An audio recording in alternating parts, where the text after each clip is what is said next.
Hey guys, welcome to my YouTube channel. So ഇന്ന് ഞാൻ നിങ്ങൾക്ക് ഇൻട്രൊഡ്യൂസ് ചെയ്യുന്നത് ഞാൻ ഒരുപാട് കാലമായിട്ട് കണ്ടിന്യൂസ് ആയിട്ട് എൻ്റെ മേക്കപ്പിൽ യൂസ് ചെയ്യുന്ന എൻ്റെ വൺ ഓഫ് ദ ബെസ്റ്റ് സൺസ്ക്രീനാണ്. സോ നമ്മളെല്ലാവരും പലതരത്തിലുള്ള സ്കിന്നുകളുള്ള ആൾക്കാരാണ്. സോ ഓഫ് കോഴ്സ് നമ്മൾ അതിനനുസരിച്ചുള്ള സൺസ്ക്രീൻ ആയിരിക്കും കണ്ടിന്യൂസ്ലി യൂസ് ചെയ്യുന്നത്. പക്ഷേ ഞാനിപ്പോൾ യൂസ് ചെയ്യുന്ന സൺസ്ക്രീൻ എന്ന് വെച്ച് കഴിഞ്ഞാൽ അത്യാവശ്യം നിങ്ങളൊക്കെ കേട്ടിട്ടുണ്ടാകും ഈ ഒരു സൺസ്ക്രീനെ കുറിച്ചിട്ട്. എനിക്ക് തോന്നുന്നു ഓൾമോസ്റ്റ് 2 ഇയേഴ്സായി കണ്ടിന്യൂസ് ആയിട്ട് ഞാൻ യൂസ് ചെയ്യുന്നുണ്ട് ഈ ഒരു സൺസ്ക്രീൻ. സോ ഫസ്റ്റ് എനിക്കിത് പ്രൊമോഷൻ ബേസ് ആയിട്ടാണ് കിട്ടിയത്. ബട്ട് ഇതിൻ്റെ ഒരു ഓവറോൾ പെർഫോമൻസ് എന്ന് പറയുന്നത് ഭയങ്കര അടിപൊളിയാണ്. സോ അതുകൊണ്ടാണ് ഐ തോട്ട് ഞാൻ ജസ്റ്റ് നിങ്ങൾക്കും കൂടി ഇതൊന്ന് റെക്കമെൻഡ് ചെയ്ത് തരാം എന്ന് വിചാരിച്ചിട്ടാണ്. സോ ഞാൻ ഇതിൻ്റെ ജസ്റ്റ് ഒരു റിവ്യൂ മീൻസ് എനിക്കിത് എത്രത്തോളം എഫക്റ്റീവ് ആയിട്ടുള്ള കാര്യങ്ങൾ നിങ്ങളായിട്ട് ഷെയർ ചെയ്യുന്നത്. It's not like a review, it's just like information I'm passing through, അത്രേ ഉള്ളൂ. സോ ആക്ച്വലി ഇതിൻ്റെ പേര് നിങ്ങൾക്കറിയാം, ഇതാണ് dot and key. So dot and കീൻ്റെ ഓൾമോസ്റ്റ് എനിക്ക് തോന്നുന്നു എല്ലാ ടൈപ്പ് ഓഫ് ഡോട്ട് ആൻഡ് കീൻ്റെ സൺസ്ക്രീൻസും ഞാൻ യൂസ് ചെയ്തിട്ടുണ്ട്.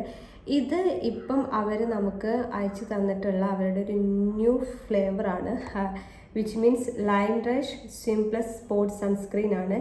ഇത് 180 മിനിറ്റ്സ് നമ്മുടെ വാട്ടർ റെസിസ്റ്റൻസ് ഉള്ള ഒരു സൺസ്ക്രീനാണ്. ഓൾസോ ഈ ഡോട്ട് ആൻഡ് കീൻ്റെ സ്പെഷ്യാലിറ്റി എന്ന് പറയുന്നത് ഇത് എന്താ പറയുക, സെറ്റ് പ്രൂഫാണ്. അതേപോലെ തന്നെ വൈറ്റ് കാസ്റ്റ് എന്ന് പറഞ്ഞ സംഭവമില്ല. വൺസ് നമ്മൾ സ്റ്റാർട്ടിങ്ങിൽ അപ്ലൈ ചെയ്യുമ്പോൾ നമുക്ക് തോന്നുമെങ്കിൽ പോലും അപ്പം തന്നെ അത് ഫുള്ളി റിമൂവ് ആവുകയും ചെയ്യും. നമുക്കത് ഇട്ടുണ്ട് തോന്നില്ല. പക്ഷേ നമുക്ക് ആ ഇട്ട സമയം മുതൽ നമുക്ക് നല്ല തരത്തിലുള്ള എന്താ പറയുക ഒരു ഗ്ലോ നമ്മുടെ ഫേസിൽ നമുക്ക് വരും. സോ നമുക്ക് ഏത് തരം മേക്കപ്പിൻ്റെ കൂടി ഇത് യൂസ് ചെയ്യാം. ഓൾസോ നിങ്ങൾക്കിത് മാത്രം അപ്ലൈ ചെയ്തിട്ടും പോകാവുന്നതാണ്. If you are like no makeup ലുക്കാണ് ഇഷ്ടപ്പെടുന്നതെങ്കിൽ, ഒരു ഗ്ലോ വേണമെന്നുണ്ടെങ്കിൽ നിങ്ങൾക്ക് ഇതും ബ്ലഷൊക്കെ ഇട്ടിട്ട് പോകാം. ഇറ്റ്സ് ലൈക്ക് അമേസിങ് ആണ്. സോ ഇതിൻ്റെത് ഓൾറെഡി നിങ്ങൾക്ക് അറിയായിരിക്കും. ഞാൻ ജസ്റ്റ് ഒന്ന് കാണിച്ചു തരാം. കുറച്ചൊരു എമൗണ്ട് ഞാൻ എടുക്കുന്നുള്ളൂ, കണ്ടോ, കണ്ടില്ലേ? ഒരു തരത്തിലുള്ള വൈറ്റ് കാസ്റ്റോ കാര്യങ്ങളോ ഒന്നും തന്നെ ഇതിനില്ല. ജസ്റ്റ് പെട്ടെന്ന് തന്നെ ഇത് നല്ല രീതിയിൽ നമ്മുടെ സ്കിന്നിൽ അബ്സോർവ് ആവുന്നുണ്ട്.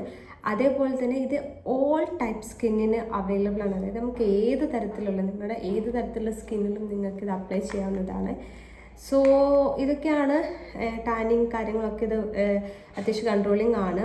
സോ നിങ്ങളൊരു ബഡ്ജറ്റ് ഫ്രണ്ട്ലി ആയിട്ടുള്ള ഒരു സൺസ്ക്രീനാണ് നോക്കുന്നതെങ്കിൽ യു മസ്റ്റ് ട്രൈ ദിസ്. നിങ്ങൾ ആദ്യമായിട്ടൊരു സൺസ്ക്രീനാണ് ട്രൈ ചെയ്യാൻ നോക്കുന്നതെങ്കിലും നിങ്ങൾക്കിത് ട്രൈ ചെയ്യാം. ഇതേപോലെ തന്നെ ഞാൻ എൻ്റെ ഫേവറേറ്റ് ആയിട്ടുള്ള വേറൊരു സൺസ്ക്രീൻ എന്ന് പറയുന്നത് ഫോക്സ്റ്റൈലിൻ്റെയാണ്. സോ ഈ 2 സൺസ്ക്രീനാണ് ഞാൻ മെജോറിറ്റി എൻ്റെ ലൈഫിൽ യൂസ് ചെയ്തിട്ടുള്ളത് കണ്ടിന്യൂസ് ആയിട്ട്. സോ ഞാൻ ഹൈലി റെക്കമെൻഡ് ചെയ്യുന്നു. സോ നിങ്ങളിതൊന്ന് ട്രൈ ചെയ്ത് നോക്കുക. ഇത് നല്ല ഇതിൻ്റെ വേറെ ഫ്ലേവേഴ്സ് ഉണ്ട്, ട്രൈ ചെയ്ത് നോക്കുക. So by.